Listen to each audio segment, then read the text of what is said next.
Hello guys, আজকে আমরা বিখ্যাত শঙ্কর মাছ রান্না করতেই পাচ্ছ। আমি আগে থেকে সব যুদ্ধের অস্ত্র রেডি করে রেখেছি।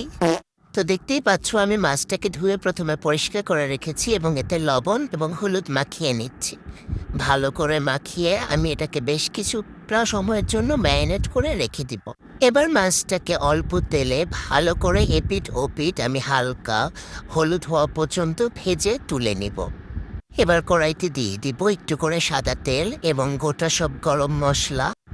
এরপরে দিয়ে দিব, হ্যাঁ ঠিকই ধরেছ, পেঁয়াজ আর কাঁচামরিচ এবং এটাকে একটু করে গুটাই নিব। তারপরে দিব লবণ, এরপরে টমেটো এবং গুটাই নিব।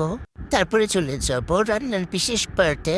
এবার দিয়ে দিব হলুদ গুঁড়া, ধনিয়ার গুঁড়া এবং সব বাটা মশলা এবং নাড়ে চেড়ে সেটাকে ভালো করে মশলাগুলো মিশিয়ে নিব। তারপর দিয়ে দিব গরম পানি এবং এটাকে ভালো করে বলক আসা পর্যন্ত অপেক্ষা করব। তারপর ভেজে রাখা মাছগুলো ঝোলের মধ্যে ছেড়ে দিয়ে ভালো করে কষিয়ে তেল উপর উঠে না আসা পর্যন্ত অপেক্ষা করব এবং রান্না শেষ করব। হয়ে যাবে আমাদের বিখ্যাত শাপলা পাতা।